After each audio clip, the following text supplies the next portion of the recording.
தமிழ் பால் பசுனை ஒரே ஒரு ஸ்பூன் போதும், வீடே மணமணக்கும். திமுகவுக்கு எதிரி பாஜக, அதிமுக, டிவிக்கே நம்ம நினைச்சுக்கிட்டு இருந்தோம். ஒருத்தங்களை மறந்துட்டோம். ஆக்சுவலி நேற்று வந்து பிரஸ் மீட் கொடுக்கறப்பதான் தெரியுது நமக்கு, அச்சோச்சோ இவ்வளவு பெரிய எதிரி நம்ம எப்படி மறந்தோம் அப்படின்னு. யார் அது? சசிகலா.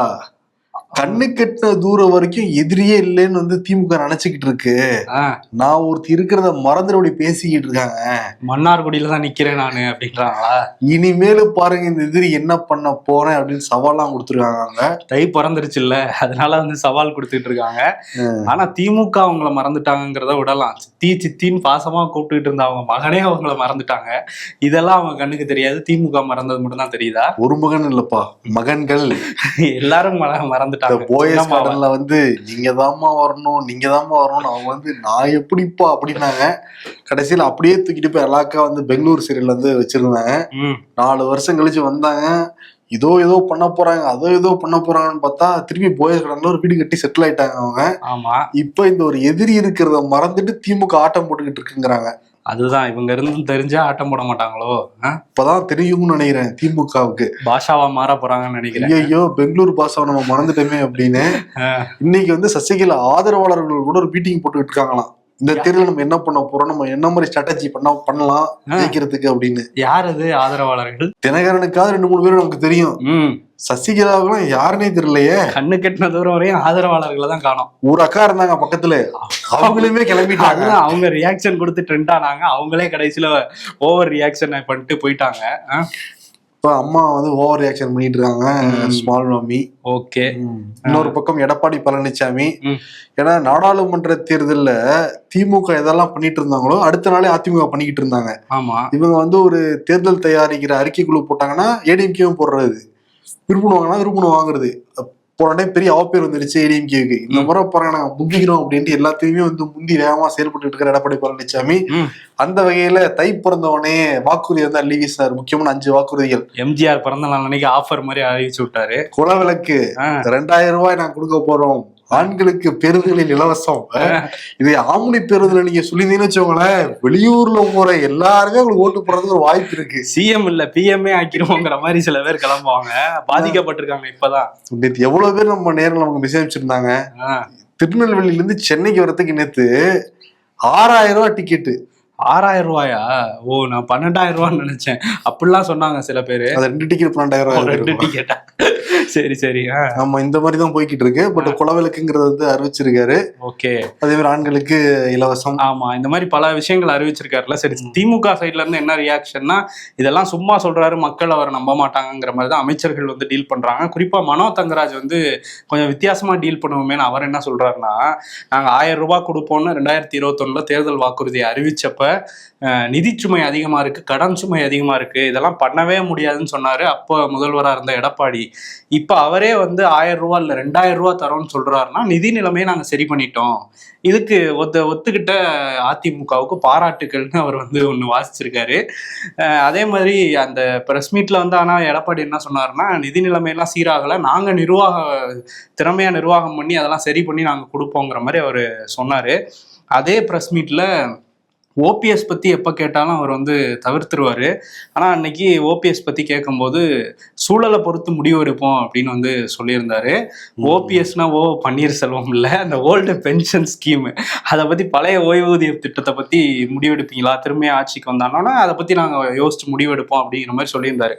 அதுக்கு பள்ளிக்கல்வித்துறை அமைச்சர் அன்பில் மகேஷ் வந்து என்ன சொல்றாருன்னா, இவங்க தான் 2003 அவங்களோட ஓய்வூதிய திட்டம் ஃபுல்லாத்தையும் பறிச்சதே அதிமுக தான், இப்போ வந்து ஒரு தேர்தலுக்காக வெறும் நாடகம் போடுறாரு அப்படிங்கிற மாதிரி அன்பில் மகேஷ் வந்து சொல்லியிருக்காரு. பட் இந்த பழைய ஓய்வூதிய திட்டத்துல அன்பில் மகேஷ் மட்டும் இல்ல, திமுக காரங்க யார் சொன்னாலும் அது தேர்தல் நாடகங்கிறது அவங்க கரெக்டா தான் இருக்கும். ஏன்னா அவங்களே தான் சொல்லியிருந்தாங்க இந்த மாதிரி. ஆனா அதை பண்ணாம இப்ப வேற ஒண்ணு பண்ணியிருக்காங்க. பிரதமர் மோடி பங்கேற்கும் அந்த 23ஆம் தேதி மதுராந்தகத்துல நடக்கிற அந்த பொதுக்கூட்டத்துக்கு சிறப்பான ஏற்பாடு பண்ணிக்கிட்டு இருக்காங்களாம். பியூஷ் கோயல் அமைச்சர் 21ஆம் தேதி தமிழ்நாட்டுக்கு வராரு. 3 நாள் இங்கே ஸ்டே பண்றாரு. அவரு மதுராந்தகத்திலே அந்த மேடையிலே உட்காந்துருப்பாரா? அங்க கிடையாது, ஹோட்டல் இருப்பாரு. சரி சரி. அப்புறம் ஏடிஎம்கே எல்லாம் மீட் பண்ணுவாங்க. 22ஆம் தேதி வந்து ஒப்பந்தம் போட போறாங்களாம் அதிகாரப்பூர்வமாக ஏடிஎம்கேவுக்கும் பாஜகவுக்கும். சரி. அப்புறம் இன்னும் சில பேர் கூட்டில ஜாயின் பண்ண போறாங்களா, அவங்களுக்கு ஒரு ஒப்பந்தம்லாம் வந்து போட்டு ஃபினிஷ் பண்ண போறாங்கன்னு தெரியுது. ம். 21 பிரதமர் மோடி பங்கேற்கிறதுல சிறப்பா ஃபினிஷ் பண்ணிட்டு தான் கிளம்ப போறாப்புல பியூஷ் கோயல். பிரதமர் மோடியுமே டிஎம்கே பத்தி எதிராக பேசுறதுக்கு, வாக்குறுதிகளை பத்தி பேசுறதுக்குன்னு ஒரு ஸ்கெட்ச் எல்லாம் போட்டு வச்சிருக்காங்க. ஆரம்பிச்சிட்டாரா? நம்ம திருக்குறள், பாரதியார்லாம் எடுத்துட்டு வருவார் அவரு. இன்னைக்கு பார்க்கலாம். இப்ப டிடிவி தினகரன் இதுல ஜாயின் பண்ணிட்டாருன்னு தான் எல்லாருமே சொல்றாங்க. பட் இது வரைக்கும் அதிகாரப்பூர்வமா டிடிவி தினகரன் எங்கேயுமே சொல்லல. இப்ப என்ன சொல்லியிருக்காரு அப்படின்னா, நான் எந்த கூட்டம் இருப்பேங்கிறத அவங்களே சொல்லுவாங்க, போங்க கேட்டுவாங்க அப்படிங்கிறாரு அவரு. டெல்லியில இருந்து தகவல் வரும்ன்ற மாதிரியா? ஒரு உற்சாகமின்மையோட இருக்காரு பாத்தியா டிடிவி. ஏன்னா ஏடிஎம்கே பிஜேபி கூட அன்புமணி ராமதாஸ் கூட்டணி வைக்கிற அன்னைக்கு 2 பேர் கூட்டம் அந்த பிரஸ் மீட்லாம் வந்து கொடுத்தாங்க. இப்ப டிடிவி தினகரன் நான் எந்த கூட்டத்தில் இருக்கிறவங்கள மேலிடமே சொல்லுவாங்க, நீ கேட்டுவாங்க அப்படிங்கிற மாதிரி டீல் பண்றதுல தெரியுது. அவர் ரொம்ப ஃபோர்ஸ் பண்ணி உட்கார வச்சிருக்காங்க போலதான் தெரியுது. ஆனா என்னன்னா மதுராந்தகத்துல இந்த கூட்டணி கட்சி தலைவர்கள் பேனர் எல்லாம் வச்சிருக்காங்க. ஓகே. அதுல மாபெரும் தலைவர் ஜி.கே. வாசன் இருக்காரு, ஜான் பாண்டியன் இருக்காரு, okay, AC Shanmugam. AC Shanmugam இருக்காரா? வேற லெவல்ல. ஆத்தாடி ஆத்தா, எவ்வளவு பெரிய தலைவர் அவரு. ஆமா. அப்புறம் டிடிவி தினகரனோட போட்டோவும் அதுல வந்து இடம் பெற்றிருக்கு. அப்படியா? ஆமா. அன்புமணி மற்றும் சிலர், இன்னும் சிலர் வந்து சேர போறாங்கன்னு சொல்லிட்டு இருக்காங்க. அதுல ஒருத்தர் வந்து இந்த தமிழ்நாடு கொங்கு இளைஞர் பேரவையோட தலைவர், இளைஞர் தனியரசு. அவர் வந்து முன்னாள் இளைஞர் கேட்டிருக்கியா? இளைஞர் பேரவை தலைவர்னா இளைஞர் தான். அவர் வந்து என்னன்னா, அவரோட கட்சி வந்து அதிமுக கூட்டணியில 11-16 போட்டிட்டு அவர் ஜெயிச்சு எம்எல்ஏவெல்லாம் இருந்தாரு. 21 அவருக்கு யாரும் சீட்டு கொடுக்கல. இருந்தா கூட வந்து அவர் திமுக ஆதரவா தான் பேசிட்டு இருந்தாரு. இப்ப நவம்பர் மாசத்துல கூட முதலமைச்சரை போய் பார்த்து சீட்டு தொடர்பா பேசினதா தான் சொன்னாங்க. அவர் போய் பார்த்துட்டு வந்தாரு. வெளியே வந்து கூட என்ன சொன்னார்னா, ஒரு பாஜகவோட கிளையா வந்து அதிமுக மாறிடுச்சு. ஜெயலலிதா மறைவுக்கு பிறகு எடப்பாடி தலைமையில ஒரு சரிவை நோக்கி அதிமுக போயிட்டு இருக்குன்னு கடுமையா விமர்சிச்சாரு அதிமுகவை. இன்னைக்கு அதே சரிவை நோக்கி அதிமுக கூட்டிட்டு போயிட்டு இருக்காரு எடப்பாடிக்கு இவர் போய் கை கொடுத்திருக்காரு. அவரும் சரிவுல போகணும்னு ஆசைப்படுறாருப்பா. அதான் தெரியல அவர் என்ன நினைக்கிறாரு. சரிவுல போறவரை கைப்பிடிச்சு தூக்கலான்னு கூட அவர் நினைக்கலாம்ல. ஏன்னா தமிழ்நாடு அரசு தூக்க போறாப்புல. தனியரசு பேரு மட்டும்தான் தனி. அவர் கட்சியில எவ்வளவு அணி இருக்கு தெரியுமா? அவர் சாதாரண ஆள் கிடையாது. அதனால நான் பண்ணி காட்டுறேன்னு சொல்லிட்டு போயிருக்காரு. எங்கேயும் வந்து கூட்டணி தொடர்பாக தான் பேசியிருக்காராம். சீட்டு வந்து கிடைக்குமா? ஏன்னா திமுக கிடைக்கிறதுக்கான வாய்ப்புகளே இல்லாத மாதிரி இருக்கான். ஸோ இங்கே போட்டு பார்ப்போம் துண்டன் போட்டிருக்காரு. நேத்து கட்சி ஆரம்பிச்சவங்க கூட சில வாரங்களுக்கு முன்னாடியே தேர்தல் அறிக்கையை தயாரிக்கும் குழுவை ஸ்டார்ட் பண்ணி என்னென்ன மாதிரி மக்களுக்கு வாக்குறுதியில் அள்ளி வீசலாம் அப்படின்னு சொல்லிட்டு தயாரிச்சுட்டு இருக்காங்க. ஆனா மத்தியில ஆண்டுகிட்டு இருக்கிற கட்சி பாஜக இப்பதான் வெளிச்சுக்கிட்டு தமிழிசை தலைமையில ஒரு குழு வந்து போட்டுருக்காங்க. 12 பேர் கொண்ட குழு. டெரரான ஒரு குழு. யார் யார்? துரைசாமி, கார்த்திகாயினி. யார் அது? சரி, ஓகே. அங்க ஒரு அர்ஜுனமூர்த்தி. அதானே இவர் இன்னும் வரலையே இந்த பக்கம்னு பார்த்தேன். நீங்க அதுக்குள்ள ஆதவர்ஜுனா விஜய் கிட்ட போயிட்டாரு. அர்ஜுனமூர்த்தி ரஜினி கிட்ட இருந்தவர். ஆமா, இருந்தவர். ஆரம்பிக்காத கட்சிக்கு அறிவுசார் பிரிவு எல்லாம் ஏதோ இருந்தாரு. இங்க பிஜேபில தான் இருந்தாரு அவரு. அறிவுசார் பிரிவு பிஜேபி. Okay okay. அங்க இருந்தாரு. இப்ப இந்த அறிவு சார்ந்த ஐடியாஸை வந்து இப்ப தெளிக்க போறாரு தமிழிசை கிட்ட. அவங்க ஒரு அறிக்கை எழுதி கொடுக்க போறாங்களா? குழுவா சேர்ந்துதான் தயாரிக்க போறாங்க. மூடிட்டு கொடுப்பாங்க. நேரம் மூடியதுல சொல்ல வாய்ப்பு இருக்கு. இவங்க தமிழிசை தமிழ்ல எழுதி கொடுத்தா மோடிக்கு தெரியாது. அவரு தமிழ் தான் கத்துக்கிட்டு இருக்காப்லையே. சொல்லுவாப்லையே மோடி. அது கத்துக்க முடியலையேன்னு ஃபீல் பண்ணுவாரு. சரி, ஓகே.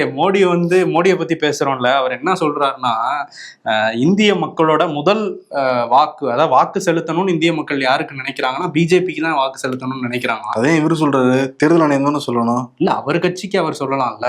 ஓகே, நான் என்ன நினைச்சேன்னா தேர்தல் ஆணையம் தான் அறிவிக்கிறாங்க. அப்ப அவங்க தான் வந்து பிஜேபி முதலிடம் இருக்கு எல்லா மாநிலத்திலங்கிறப்ப அவங்க வேணா சொல்லலாம். மக்கள் ஆதரிக்கிற கட்சி பிஜேபி. அவங்க சொல்ல நடுநிலையா இருக்கும், நேர்மையா இருக்கும். இல்ல, அவரே சொல்றாரு. அதாவது நீங்க அமுக்குனாலே சரி, அந்த இதுலதான் அமுக்குறாங்கன்றாரு. எது தாமரையில தான் எல்லாரும் பட்டன் அமுக்குறாங்க. எதுல அமுக்குனாலும் வராது.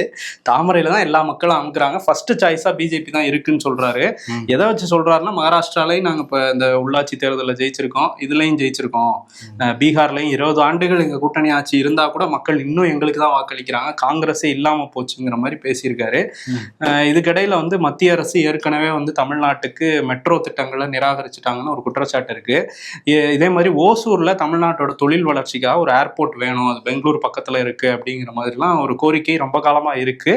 அதோட முன்மொழிவையும் மத்திய அரசுக்கு அனுப்பிச்சிருந்தாங்க. குறிப்பா பாதுகாப்புத்துறை அமைச்சகம் இதுல என்ன சொல்லியிருக்காங்கன்னா, ஹிந்துஸ்தான் ஏரோநாட்டிக்கல் அந்த நிறுவனம் வந்து அங்க போர் விமானங்கள் தயாரிப்பு, அங்க டெஸ்ட் சோதனை எல்லாம் பண்ண போறாங்க. அப்படிங்கும்போது அந்த ஓசூர் வான்வெளி அவங்களுக்கு தேவை, அதனால பயணிகள் விமானங்கள் அங்க வந்தா சரியா இருக்காது அப்படின்னு சொல்லி இப்ப மறுப்பு தெரிவிச்சிருக்காங்க. இதெல்லாம் கூட தமிழிசை சவுந்தரராஜன் சேர்த்துக்கலாம். மெட்ரோ ரிஜெக்ட் அதெல்லாம் வாக்குறுதியில என்ன, அது வராதுன்னு எழுதுவாங்க, வரும்னு தானே எழுதுவாங்க வாக்குறுதியில. இது இவங்க வித்தியாசமா எழுதுவான். தமிழ்நாடு காங்கிரஸ் கட்சியை சேர்ந்த நிர்வாகிகள் 41 பேரை கூப்பிட்டு போயிருக்காங்க டெல்லிக்கு. அங்க வந்து மல்லிகார்ஜுன கார்கே, ராகுல் காந்தி எல்லார்கிட்டையும் 1-to-1 பேசியிருக்காங்க. அதே மாதிரி குரூப் டிஸ்கஷன் வந்து போயிருக்கு. நிறைய பேருக்கு பொறுப்புகளும் வந்து கொடுத்துருக்காங்க. வெளியே வந்து பேசின செல்வ பெருந்தகை எங்க தலைமை ரொம்ப மனவேதனையோட ஒரு விஷயத்த சொல்லியிருக்காங்க. யாருமே கூட்டணி பத்தி வெளிப்படையா ட்வீட் பண்ணவோ பேசவோ கூடாதுங்கிறத சொல்றாங்க. அட்லீஸ்ட் இதையாவது கேட்கணும் அப்படின்ட்டு வந்து கெஞ்சிருக்காப்ல மனுஷன். மாநில தலைவர் நான் சொன்னேன் யாரும் கேட்கல, தேசிய தலைவர் சொல்றதையாவது கேட்பாங்களான்னு பாப்போன்றாரு செல்வ பெருந்தகை. ஆமா, நிறைய 1-to-1 வந்து பல பேர் செல்வ பெருந்தகை மேலே புகார்லாம் சொன்னாங்களாம். செல்வ பெருந்தகை ஆதரவாளர்கள் செல்வ பெருந்தகை ஆதரவா சொல்லி அவங்களுக்கு எதிரான கோஷ்டி மேல புகார்னு சொன்னாங்களாம். இது தமிழ்நாட்டுல மட்டுமா நடக்குது, அளவு இந்தியாவில தான் நடந்துகிட்டு இருக்கு அவங்க நினைச்சுக்கிட்டு இருப்பாங்க. தேர்தலை பத்தி பேச சொன்னா கட்சிக்குள்ள உள்ள பிரச்சனையை பத்தியே பேசிக்கிட்டு இருக்கீங்களே அப்படின்னு கார்கேவே டென்ஷன் ஆயிருப்பாரு. ஸோ இந்த மாதிரிலாம் இங்கே டெல்லியில் நடந்திருக்கு. இங்கே வந்து பார்த்தோம்னா என்ன நடந்திருக்குன்னா, தமிழ்நாட்டில் உள்ள இந்த மாவட்டங்களாக பிரித்து வச்சுருக்காங்கல்ல காங்கிரஸில், அதில் 71 மாவட்டங்களுக்கு தலைவரை வந்து நியமிச்சிருக்காங்க, மாவட்ட தலைவரை. ஏற்கனவே இது 3 மாதத்துக்கு முன்னாடியே ரெடியான லிஸ்ட்டு தான். இருந்தாலும் இந்த கோஷ்டி பூசல் இதெல்லாம் பிரச்சனையாக இருந்ததுனால ரிலீஸ் பண்ணாமே இருந்தாங்க. இப்போ டெல்லிக்கு கூப்பிட்டு பேசினதுக்கப்புறம் தலைமை வந்து 71 மாவட்டங்களுக்கு ரிலீஸ் பண்ணியிருக்காங்க. இன்னும் கன்னியாகுமரி, கோவை போன்ற மாவட்டங்களுக்கு இன்னும் அதிகாரப்பூர்வமாக தலைவர்களை வெளியிடலை. புதிய தலைவர்கள் அங்கேயும் வருவாங்க அப்படின்லாம் பேசிக்கிறாங்க. ஓகே. இன்னொரு பக்கம் சீமான் பராசக்தியை பார்த்துட்டு காங்கிரஸை உசுப்பு வெறுப்பேத்திருக்காரா? பாத்தீங்கன்னா அதுல சிவகார்த்தியனை பாக்குறப்பெல்லாம் என்ன ஞாபகம் தான் வருது, அந்த செலின் வேற யாரும் இல்லை, இந்த சீமான் தான் அப்படின்ட்டு இருக்காரு அவரு. அப்படியா? தமிழ் வாழ்கன்னு சொல்றப்ப அவரே அவர் உணர்ந்தாராம் சிவகார்த்தியின் பேஸ் மூலமா. அப்படியா? அது திமுக காரங்க தான் அங்க போய் போராடினாங்க இந்தி திணிப்புக்கு எதிராகும் போது, அண்ணன் எப்படி அண்ணனும் திமுக காரன்றாரா?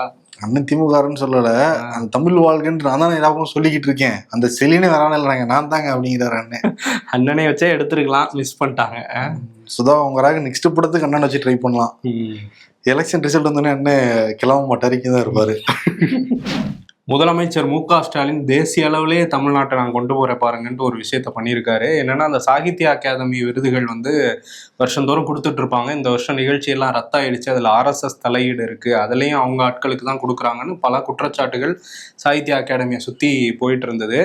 இப்போ வந்து அவங்க தான் அப்படி பண்றாங்க. ஆனால் நாங்கள் என்ன பண்ண போறோம்னா, தேசிய அளவில் ஒரு விருது வந்து கொடுக்க போறோம் படைப்பாளிகளுக்கு அப்படின்னு சொல்லிட்டு, தமிழ் மட்டும் இல்லாமல் தெலுங்கு, கன்னடம், மலையாளம், ஒடியா, வங்காளம், மராத்தி இந்த இதில் உள்ள படைப்பாளிகளுக்கும் இலக்கியத்துக்கும் நாங்கள் வந்து சாகித்ய அகாடமிக்கு இணையான ஒரு விருதை வந்து கொடுக்க போறோம்னு முதலமைச்சர் மு.க. ஸ்டாலின் அறிவிச்சிருக்காரு. 5 லட்ச ரூபா பரிசு தொகை உண்டு, அதை ஆராய்ஞ்சு தேர்ந்தெடுக்கிறதுக்கு ஒரு சிறப்பான குழுவும் அமைக்கப்படும் அப்படின்லாம் சொல்லியிருக்காரு.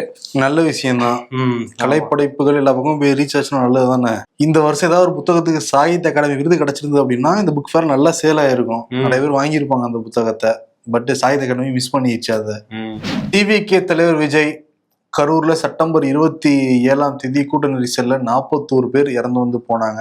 நீதிமன்ற உத்தரவின் பேர்ல சிபிஐ விசாரிச்சுக்கிட்டு இருக்கு. சிபிஐ ஏற்கனவே போன வாரம் விஜய் கூட்டு விசாரிச்சிருந்தாங்க. அவர் வந்து பொங்கல்லாம் முடிஞ்சு வந்தாரனே, கட்சி ஏற்பாடுகள்லாம் இருக்குலாம் சொல்லியிருந்தாரு. என்ன கட்சி ஏற்பாடு நமக்கு வந்து தெரியல. கட்சி ஆரம்பிச்சு 2 வருஷம் ஆகுது. ஒரு 2 மாநாடு வந்து போட்டிருக்காரு. அதுக்கப்புறம் வந்து இங்க பரந்தூர்ல வந்து பேசினாரு. ஒரு இடத்துக்கு போனாப்புல, அவ்வளவுதான் நமக்கு தெரியுது. கரூர் சம்பவம் அப்படி வந்து நடந்துருச்சு. ஆனால் நாங்கள் கட்சி வேலைகள்லாம் இருக்குன்னு சொல்லிட்டு தான் கிளம்பி வந்தார் அவர்.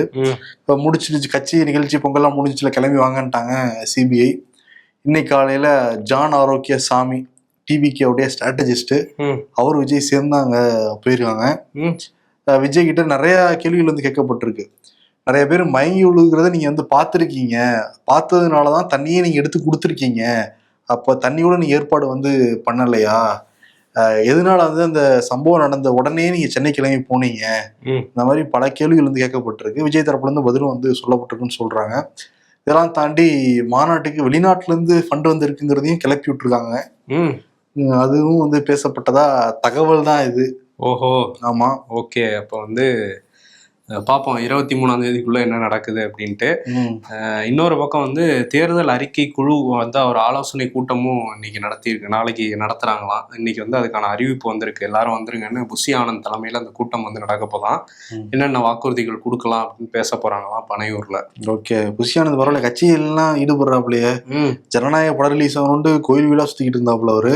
இப்ப கட்சிக்கு வந்திருக்காரு திரும்ப. அது ரிலீஸ் ஆகிற மாதிரி தெரியல. சரி, கட்சி வேலையை பார்ப்போம்னுட்டார் சார். சிறப்பு தீவிர திருத்தம் நடத்தி தமிழ்நாட்டில் 97 லட்சம் வாக்குகள் காலி பண்ணிருக்கு தேர்தல் ஆணையம். இப்ப சிறப்பு முகாம்லாம் நடத்தினாங்க ஒரு 4 நாள், 1.5 மாசமா வந்து நடந்துட்டு இருந்தது. இப்ப என்ன பண்ணிருக்காங்கன்னா, இன்னையோட அந்த டேட்டு முடிவடையுது. ஆனால் எக்ஸ்டெண்ட் வந்து பண்ணிருக்காங்க. இது வரைக்கும் 13 லட்சம் விண்ணப்பங்கள் வந்திருக்கான் தேர்தல் ஆணையத்துக்கு. ஓகே, இது ரொம்ப கம்மியா இருக்கே அப்படின்னு நினைச்சிருக்கு தேர்தல் ஆணையம். அதனாலதான் டேட் எக்ஸ்டெண்ட் பண்ணிருக்காங்க. 30ஆம் தேதி வரையும் எக்ஸ்டெண்ட் பண்ணிருக்காங்க. இப்ப இந்த 13 லட்சத்துலயும் எவ்வளவு பேர் டிக்கெட் அடிப்பாங்கன்னு வேற தெரியல. அதுல ஒண்ணு இருக்குல்ல, இப்ப 13 லட்சம் எடுத்துக்கிட்டா கூட எவ்வளவு வரும் அப்படின்னா 84 லட்சம் வாக்குகள் காலி.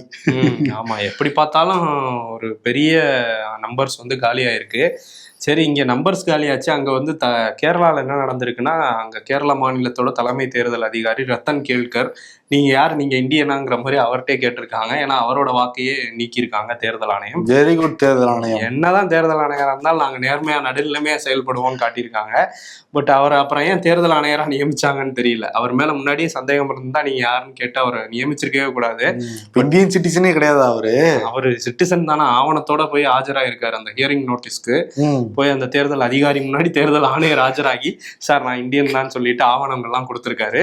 அது 2002 அவர் பேர் இல்லையா, அதனால வந்து நீக்கிட்டாங்க கேரளால இருந்து. இப்ப இல்ல நானும் ஒரு குடிமகன் தான் சொல்லி அவர் ப்ரூவ் பண்ண வேண்டிய நிலைமைக்கு அவரே தள்ளப்பட்டிருக்காரு. தலைமை தேர்தல் ஆணையருக்கே இந்த நிலைமை அப்படின்னா இப்ப சாதாரண மக்கள் நிலைமையில நினைச்சு பார்க்கணும். அதுதான், அந்த அளவுக்கு பண்ணிட்டு இருக்காங்க. சரி, இன்னொரு விஷயம் என்னன்னா, அந்த ஏஆர் ரஹ்மான் ஒரு சமீபத்திய இன்டர்வியூல ஒரு விஷயம் பேசியிருந்தாரு. சவா அப்படிங்கிற ஒரு படம் வந்தது. அது என்னன்னா, பாஜகக்காரங்க எப்பயும் அவுரங்கசீப்புக்கு எதிராக ஒரு வெறுப்பை கக்கிட்டே இருப்பாங்களா, அது அந்த படம் வழியா வந்து பேசியிருந்தாங்க. அவர் மேல ஒரு வெறுப்பை பரப்புறாங்கன்னு சொல்லி அப்பவே சர்ச்சையெல்லாம் வந்துச்சு. இல்ல இதுதான் வரலாறுன்னு பாஜகக்காரங்க வந்து சொல்றாங்க. இதை பத்தின கருத்து ஒண்ணு ஏஆர் ரஹ்மான் வந்து சொல்லியிருந்தாரு. அது ஒரு பிரிவினையை உண்டாக்குற மாதிரி இருக்கு அந்த படம் அப்படின்னு சொன்னதுனால அவருக்கு எதிராக கங்கனா ரணாவத் உட்பட பல பாஜக காரங்களும் அவர் இந்தியனே இல்லை ஏஆர் ரஹ்மான், அவர் பாகிஸ்தானுக்கு போங்கிற ரேஞ்சுக்கு நிறைய பேர் பேச ஆரம்பிச்சிட்டாங்க. இப்போ அவர் வந்து ஒரு வீடியோ போட்டிருக்காரு. இந்தியா தான் என்னோட ஆசிரியர், இந்தியா தான் என்னோட வீடு, இந்தியாவில இருந்து நான் நிறைய கத்துக்கிறேன், அது வந்து கருத்து சுதந்திரம் இங்க இருக்குது அப்படிங்கிறது. அதே மாதிரி வந்து நிறைய கருத்து சர்க்காசம் பண்றா ஏஆர்ஆர். இல்ல, இங்க உள்ள மத ஒற்றுமை இது எல்லாத்தையும் வந்து நான் வந்து எடுத்துக்கிறேன், எப்பயும் நாட்டுக்கு நன்றி உள்ளவனா இருப்பேன், சில நேரங்கள்ல நம்ம சொல்ற கருத்து தவறா புரிஞ்சு கொள்ளப்படுது அப்படின்லாம் சொல்லியிருக்காரு. ஸோ அவர் வந்து ஒரு முற்றுப்புள்ளி வச்ச மாதிரி இந்த சர்ச்சைக்கு பேசியிருக்காரு. இருந்தாலும் சில பேர் விடாம அவரை சோசியல் மீடியால இது பண்ணிட்டு இருக்காங்க. அப்பதான் நிறைய பேருக்கு போய் ரீச் ஆகும், வெறுப்பு அரசியலை பரப்ப முடியும். ஆமா, அப்படிதான் நடக்குது. மதத்தின் பேரை மட்டும் வச்சு மற்றது எல்லாத்தையும் விமர்சனம் பண்ணிட்டு இருக்காங்க. விமர்சனம்ங்கிற தாண்டி அது வெறுப்புன்னே சொல்லலாம். சரி, இன்னொரு பக்கம் வந்து மகாராஷ்டிரா, அங்க வந்து இப்பதான் மும்பை மாநகராட்சி தேர்தல் முடிஞ்சுது. அதுல வந்து 89 சீட்டு பாஜக ஜெயிச்சிருந்தா கூட மெஜாரிட்டிக்கு 114 வேணும். சரி, ஷிண்டே தான் இருக்காரே அப்படின்னு சொல்லிட்டு அவர்கிட்ட போய் கேட்டாங்க. ஏன்னா அவர் 29 கவுன்சிலர் வச்சிருக்காரு. ஏன்னா 2வது பெரிய கட்சியா அங்க உத்தவ் தாக்கரேவோட சிவசேனா 65 கவுன்சிலர் இருக்கு. அவங்கள்ட்ட போய் கேட்க முடியாது. அதனால இவர்கிட்ட கேட்டாங்க. இவர் என்ன பண்ணிட்டாரு, கவுன்சிலர்ஸ்லாம் ஹோட்டலுக்குள்ள அடைச்சிட்டு ரிசார்ட்டுக்குள்ள அடைச்சிட்டாரு. இப்போ என்னன்னா, நீங்க 2.5 வருஷம் கொடுக்கணும்னு ஃபர்ஸ்ட் கேட்டுட்டு இருந்தாரு, மேயர் பதவி எங்களுக்கு வேணும் அப்படின்ட்டு. இப்போ 1 வருஷமாவது கொடுங்க, இந்த ஜனவரி 23ஆம் தேதி பால் தாக்கரேயோட 100ஆண்டு வருது, அவரை பெருமைப்படுத்துற விதமா பாஜக கொடுக்கணும்னு ஒரு பாயிண்ட போட்டிருக்காரு. இப்போ கொடுக்கலன்னா அவரே சிறுமைப்படுத்திட்டாங்கன்னு ஆரம்பிச்சிருவாருன்னு நினைக்கிறேன் ஏக்நாத் ஷிண்டே. அவார்டு குர்ரா ட்ரம்ப்னு ட்ரம்ப் கிட்ட கேட்டது போய் அவரே எனக்கு நோபல் பரிசு வேணும், அதுவும் பீஸ் பிரைஸ் வேணும்னு கேட்டுட்டு இருந்தாப்புல, கிடைக்கல. இனிமேட்டு யாருக்குமே பீஸ் கூடாதுன்னு முடிவு பண்ணிட்டாப்புல அவரு. அதனாலதான் பல அதிரடிகள் முடிவுகளை எடுத்துக்கிட்டு இருக்காரு. ஆமா, இப்ப என்னன்னா ஈரானை சுத்தி அவர் வந்து வாருக்கு எல்லாமே தயார்படுத்திக்கிட்டு இருக்காப்லையா. அது இன்னொரு பெரிய வாரா மாறும்லாம் பேசப்பட்டுக்கிட்டு இருக்கு. பெரிய பிரச்சனை தான். இன்னொரு பக்கம் கிரீன்லாண்ட் எங்களுக்கு வேணும் அப்படின்னு பிடிவாதம் வந்து பிடிச்சிக்கிட்டு இருக்காரு. நாங்கள் கிரீன்லாண்ட் வந்து வாங்கலை, நாங்கள் எங்கிட்ட வரல அப்படின்னா ரஷ்யாவோ சைனாவோ எடுத்துக்குவோம், அது எங்களுக்கு ஆபத்தாக வந்து முடியும் அப்படிங்கிற மாதிரி தான் அவரு சொல்றாரு. இதுக்கு எதிராக ஐரோப்பிய யூனியன் நேட்டோ அமைப்பு எல்லாமே இருக்கு. இப்ப டேரிஃப் வேற போட்டுருக்கு. அவருக்கு தெரிஞ்ச முதல்ல டேரிஃப் வேறு தானே. இப்ப ஐரோப்பிய யூனியன்கள் இருக்கிற நாடுகள் எல்லாமே இந்த பிப்ரவரி 1 10% டேரிஃப், அப்புறம் ஜூன் 1 25% டேரிஃபா மாறிடுவான். ஏற்கனவே இருக்கிற டேரிஃப் இப்ப கூடுதலா தான் இதை விதிச்சிருக்காரு. ஆமா, இந்த 10%ங்கிறதே எக்ஸ்ட்ரா தான். பட் யூரோப்பியன் யூனியன்ல உள்ள நாடுகள் பிரான்ஸு, ஜெர்மனி, யூகே எல்லாம் இதை கடுமையா எதிர்க்கிறது மட்டும் இல்லாம அவங்க சில படைகளையும் நேட்டோ படைகள் மாதிரி அவங்க நாட்டுல இருந்து சில படைகளை கிரீன்லாண்டில் கொண்டு போய் இறக்கியிருக்காங்க. ஸோ ஒரு பதற்றமான சூழல் அங்கேயுமே இருக்குது. ஏன்னா இதை கண்காணிக்க தான் நாங்கள் அனுப்பியிருக்கோம், ஒரு ஆராய்ச்சி கண்காணிப்புக்காக. மற்றபடி எந்த எண்ணமும் இல்லைன்னு நேட்டோ நாடுகள் சொன்னாலும் ஒரு ஒரு இதுதான் இருக்கு. அங்கே இறங்கி அடிக்கல, கொஞ்சம் மீன் மக்களா நடந்துகிட்டு இருக்காங்க ஐரோப்பிய யூனியன் இது வரைக்கும். பட் ட்ரம்ப் நீ சண்டைக்கு வா, எனக்கு நண்பன் கிடையாது எதிரும் கிடையாது அப்படிங்கிற மாதிரி தான் அவர் போய்கிட்டு இருக்காரு. இதுக்கு நடுவில் இந்த ட்ரேட் பசூக்காங்கிறது ஒன்று அறிவிச்சிருக்காங்களா ஐரோப்பிய யூனியன். அதை பத்தி நீங்க IPS ஃபினான்ஸ்ல நாகப்பன் சார் ரொம்ப டீட்டெயிலா சொல்லியிருக்காரு. இப்ப இந்த வாரம் வந்துச்சுன்னா பங்கச்சு இந்த மாதிரி மாற்றம் ஏற்படுங்கிறதையும் சொல்லியிருக்காரு. லிங்க் டிஸ்கிரிப்ஷன் முதல் கமெண்ட்லயும் நம்ம கொடுக்கலாம். ஓகே. அதே மாதிரி நார்வே நாட்டோட அந்த எதிர்கட்சி தலைவர் மரியா கொரினா மச்சாடோ அவங்க நோபல் பரிசு உங்களுக்கு தான் கரெக்டா இருக்கும்னு சொல்லி ட்ரம்ப் கிட்ட கொண்டே கொடுக்க, அவரும் பெருந்தன்மையோட அதை வாங்கிக்கிறாரு. வேற பெருந்தன்மை இல்லை, அது வெக்கத்தை விட்டு பரவாயில்ல நீங்களாவது கொடுத்தீங்களேங்கிற மாதிரி வாங்கிக்கிட்டாரு. அதாவது அந்த சிரிப்பை பார்க்கணுமே அந்த போட்டோவில் எல்லா பொழுதும் தெரியுது ட்ரம்ப்புக்கு. எப்படி வாங்கின பாத்தீங்களா? நார்வே கிட்ட இருந்து வாங்கணும்னு நினைச்சோம், முடியல, இவங்களாவது கொடுத்தாங்களேன்னு வாங்கிட்டு இருந்தாரு. அது எப்படி வாங்கியிருக்காரு? வெனிசுலா அதிபரை தூக்கி வெனிசுலா அதிபரை தூக்கணும்னா எதிர்கட்சி தலைவர் அந்த விருதை இவங்கள்ட்ட கொடுத்துட்டாங்க. ஏன்னா நாலு பின்ன இவங்க அதிபரான இவங்களையும் தூக்கிடக்கூடாதுல்ல, அதுக்காக கொடுத்துருக்காங்க. அது மட்டும் இல்லாம இப்ப என்ன ஆயிடுச்சுன்னா, நார்வேல உள்ள அரசியல் தலைவர்கள் என்ன சொல்றாங்கன்னா, இது ஒரு வெக்கக்கேடான செயல், இப்படிலாம ஒரு மனுஷன் இருப்பாரு, எதை கொடுத்தாலும் வாங்கிக்கிற மாதிரிங்கிற ரேஞ்சுக்கு தான் அவரை ட்ரீட் பண்றாங்க. இதெல்லாம் அவர் கொடுத்ததுனால இந்த விருது ட்ரம்ப்புக்கு தான் ஆயிடாது, இந்த வரலாறையும் மாற்ற முடியாது, இவங்க பேர்ல இருந்து அவங்க பேருக்குலாம் மாத்துறது ஒன்றும் பட்டா கிடையாதுங்கிற மாதிரி அவங்க சொல்லியிருக்காங்க. இதோட வச்சிருக்கேன். அதான் இப்ப வச்சிருக்கவர் என்ன பண்ணியிருக்காரு, ஒரு லெட்டர் எழுதியிருக்காரு நார்வே பிரைம் மினிஸ்டருக்குன்னு சொல்றாங்க. அந்த லெட்டர்ல என்ன பண்ணியிருக்காருன்னா, இனிமே அமைதியில நான் கான்சென்ட்ரேட்டே பண்ண போறது இல்லை, எனக்கு ஒண்ணுமே வேணாம்டா, இனிமே அமெரிக்கா தான் என்னோட ஃபர்ஸ்ட் இன்ட்ரெஸ்ட் அப்படின்னு சொல்லி எழுதி விட்டு புதுசா இருக்க மாதிரி சொல்லியிருக்காரு. அமைதியை பத்தி நான் யோசிக்க மாட்டேன். எப்பா இந்த அமெரிக்காரங்களா ட்ரம்ப தேர்ந்தெடுத்து வச்சுட்டு அமெரிக்கா மட்டும் இல்ல உலகம் முழுக்க பைத்தியம் பிடிக்கிற மாதிரி ஆக்கிட்டு இருக்காரு அவங்க.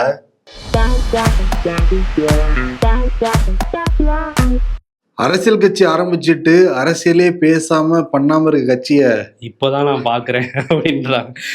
சிபிஐ கிட்டே அரசியல் பண்ணிட்டு இருக்கோம் என்ன நீங்க அப்படிம்பாங்க அவங்க. கிராசிங் விழுப்புரம் பக்கத்து சீட்டு பையன் போன் கான்வர்சேஷன். எங்கடா வர? எங்கேயும் எப்போதும் படத்துல 2 பஸ் ஆக்சிடென்ட் ஆகும்ல, அங்க வந்துகிட்டு இருக்கேன். அரசூரு இதுவா அடையாளம்?